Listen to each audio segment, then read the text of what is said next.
여러분, 먼저 먹었다고 알아요? 어떤 분은 실컷 드시고 있는데 옆에서 와서 이거 상했네? 이런 경우 있잖아요. 어떤 분은 그런 걸 모르실 수 있는 분도 있어요. 사람에 따라서. 또 어떤 분은 똑같이 상한 음식을 드시고도 한 분은 멀쩡하고 한 분은 병원 응급실로 실려가고 그런 일도 있잖아요. 똑같은 독성 어떤 음식을 나눠 드셨는데 어떤 분은 그래도 살만하고 어떤 분은 최악의 사망으로 이어지기도 하고 그런 경우들도 있고 먼저 먹었다고 알게 되는 건 아닌 것 같습니다. 그럼 많이 먹었다고 알게 될까? 그건 가능성들에 보면 가능성은 높아질 수 있지만 누가 과연 그걸 알까? 이렇게 보면 저도 사실 음식이 상했는지 아는지 잘 몰라요. 그게 좀 둔하기 때문에 이게 어떤지를 잘 모릅니다. 근데 집사람 같은 경우는 이렇게 맛보면 되게 알더라고요. 이게 어느 정도 갔는지 남편 줘도 이게 괜찮을지 그 정도를 알아서 이렇게 조절을 하더라고요. 결국 누가 아는 거예요? 네. 그거에 대해서 민감함을 가진 사람이 아는 겁니다. 이 독성에 대해서 민감함을 가진 사람이 먼저 알게 되는 거예요. 그래서 드시지 마십시오. 여기에 독이 들어있습니다. 라고 이야기하게 되는 겁니다. 문제가 벌어졌습니다. 그 문제에 대해서 하나님이 찾는 사람, 하나님이 원하는 사람이 누구 계세요? 성경에 보니까 육신의 생각은 육신의 일을, 영의 생각은 영의 일을 분별한다고 합니다. 하나님께서는 우리로 하여금 분별하는 자가 되기를 원하십니다. 그래서 예수님께서는 겟세마네 동산에서 제자들에게 항상 깨어있어 기도하라. 마음의 문이지만 너희 육신이 약하다. 깨어서 기도해서 분별할 수 있는 능력을 갖지 않으면 너무나 쉽게 넘어지고 쓰러지고 휩싸일 수 있다.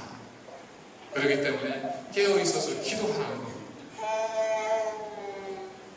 하나님의 성전에 하나님께서 밤중에 찾아오셨습니다. 사무엘아, 사무엘아. 자고 있던 어린 사무엘이 깜짝 일어나서 누구에게 가죠? 엘리에게 가요. 엘리 제사장에게. 부르셨어요, 제사장님.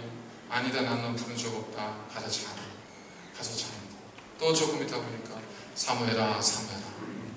이 사무엘이 일어나서 또 엘리 제사장에 쫓아가서 부르셨습니까, 제사장님? 아니다, 나는 너를 부른 적이 없다. 가서 자거라. 가서 자요. 또 소리가 나요. 또 쫓아가요. 그때 사무엘 엘리 제사장이 뭐라고 하죠? 만약에 또 그러한 소리가 들리면 하나님께서 너를 부르시는 소리이니 무릎 꿇고 주여 말씀하소서. 그렇게 이야기해요.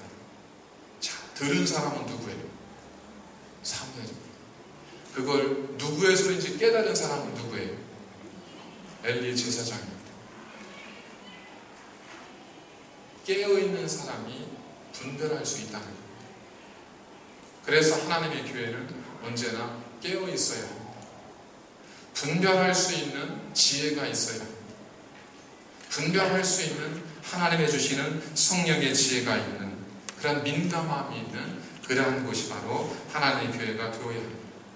그래서 주님께서도 마태복음 13장 13절에 보면 인용하시면서 말씀하신 것이 너희가 보아도 보지 못하며 들어도 듣지 못하며 깨닫지 못함이니라. 보는데 보지 못하는 겁니다. 듣는데 듣지 못하는 겁니다. 사실은 뭐예요? 보지만 듣지만 깨닫지를 못하는 겁니다. 그래서 성경에서는 항상 근신하여 깨어있으라, 깨어있으라, 깨어있으라, 기도하라 라고 말씀하는 이유는 우리가 깨어있어서 하나님의 영 가운데 거하지 않고 성령 안에 거하지 않으면 우리는 얼마든지 보이는 것 때문에 들리는 것 때문에 그것만 가지고 살아갈 수 있다는 겁니다. 그러나 우리가 돌아보는 것은 보이는 것만이 아니잖아요. 우리의 돌아보는 것은 보이는 것이 아니요 보이지 않는 것이니 보이는 것은 잠깐이지만 보이지 않는 것은 영원합니다. 우리 그리스도인들이 보고자 하는 것, 우리가 보아야 하는 것은 보이지 않는 것이었습니다. 드러나지 않는 걸 보는 것이 참된 그리스도인이지 않습니까?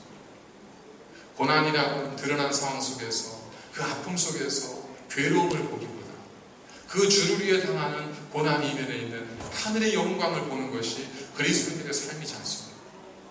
들려지는 것만이 아니라 들려지는 것 그 속에 있는 하나님의 뜻을 듣고자 하는 것이 우리 그리스도인이고, 그것이 하나님의 교회이지 않겠습니까?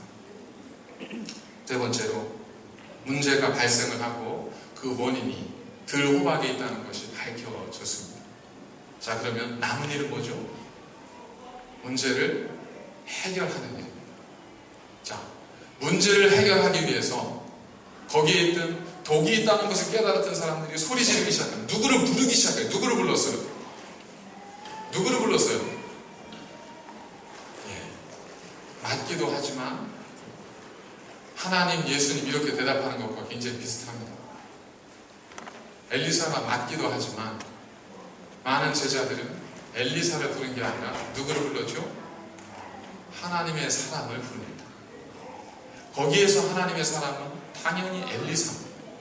그럼에도 불구하고 성경에서는 그들이 하나님의 사람을 찾아서 그 문제를 해결해달라고 불렀다고 기록하고 있습니다. 왜 굳이 엘리사라고 안 하고 하나님의 사람이라고 했을까? 처음에 보면 이 국을 끓여라라고 명령한 건 엘리사라고 나와 있어요. 그런데 그들이 부른 건 엘리사가 아니라 하나님의 사람이요 라고 부릅니다. 동일한 사람인 엘리사는 결국 거기에 가루를 넣어서 그 국에 있는 독을 해독하고 다시금 뭐라고 하냐면 퍼서 무리에게 주어 먹게 하라. 이게 뭐예요? 이게 원래 엘리사가 의도하였던 바입니다. 이것이 원래 우리에 대한 하나님의 마음이라는 거예요. 때로는 우리의 조급한 마음, 우리의 궁핍한 삶, 우리의 초조한 마음, 이런 것들로 인해서 우리도 아무리 흉년해도 해서는 안 될 그 일들을 할 수도 있습니다. 들어박을 따라 넣을 수도 있습니다. 죄를 지을 수도 있습니다. 무엇도 할 수 있습니다. 그러나 중요한 것은 소돔과 고모라가 왜 멸망을 당했습니까? 죄 때문에. 맞기도 하지만 하나님께서는 거기에 누구만 있으면 멸망치 않는다고 하셨어요. 의인 10명만 있으면 소돔과 고모라 멸망하지 않으시겠다고 말씀하셨어요. 그런데 소돔과 고모라는 죄 때문에 멸망한 것이 아니라 그 죄를 위해서 회개할 수 있는 의인 10명이 없었기 때문에 멸망했습니다. 하나님의 교회가 왜 무너져 갈까? 하나님의 교회가 왜 쓰러져 갈까? 쓰러진다면 무엇 때문일까? 소돔과 고모라가 우리에게 주는 교훈이 뭐겠습니까? 오늘의 사건이 우리에게 주는 교훈이 뭐겠습니까? 죄인이 많아서 쓰러지는 것이 아닙니다. 어느 시대나 죄인이 없었던 적은 없어요. 우리 모두는 죄인입니다. 문제는 그 죄인들 가운데 바람 무릎 꿇지 않는 기도의 용사들과 같이 하나님의 사람이라 불리어질 수 있는 그 몇 사람이 없을 때 교회는 무너지게 됩니다. 그러나 아무리 죄가 관영한 곳이라 할지라도 그 하나님의 사람이 있는 곳에는, 하나님의 사람이 머무는 곳에는 흉년에도 퍼주고 나누어주고, 그 뒤에 사건을 보시면 보리떡 20개와 채소들로 이 사람이, 제자들이 나머지 100명을 먹이고 또 남았다고 기록하고 있습니다. 하나님의 사람이 있는 곳에는 흉년에도 먹을 수 있습니다.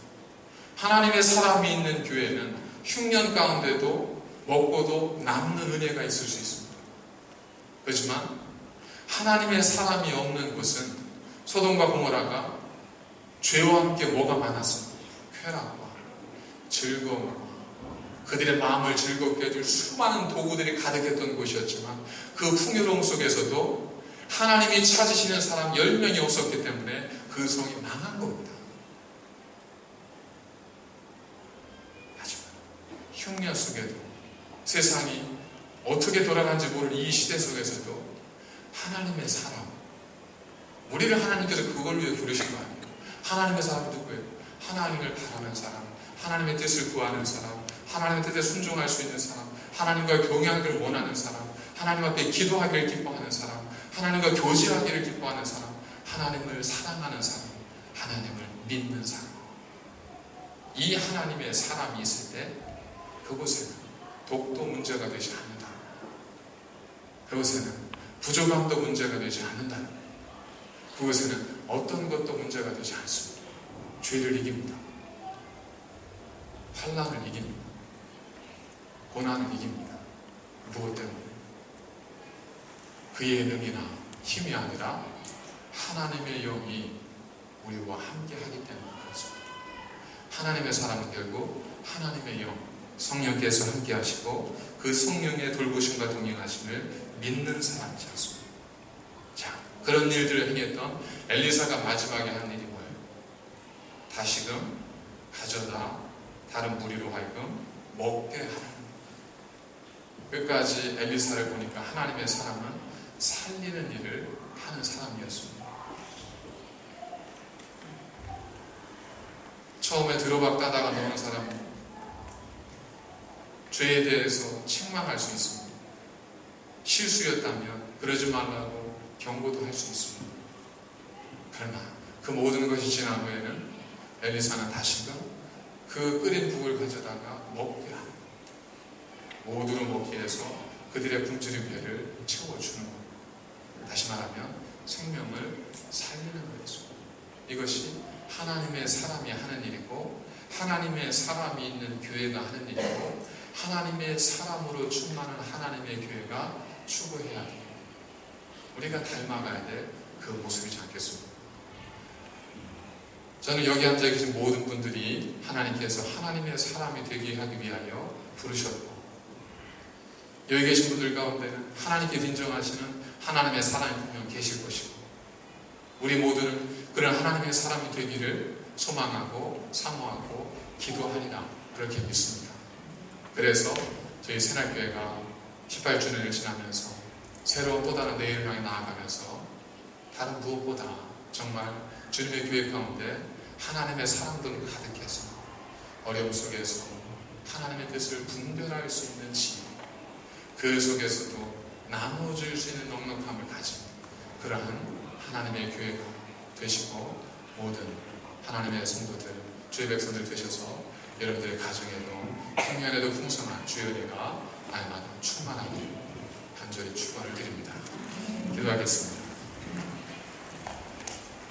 돌아가신 아버지 하나님, 우리는 보이는 것을 보며 들리는 것을 듣사오나 하나님의 말씀은 보이지 않는 것 중에 보고 들리지 않는 것 중에 들으라 하십니다.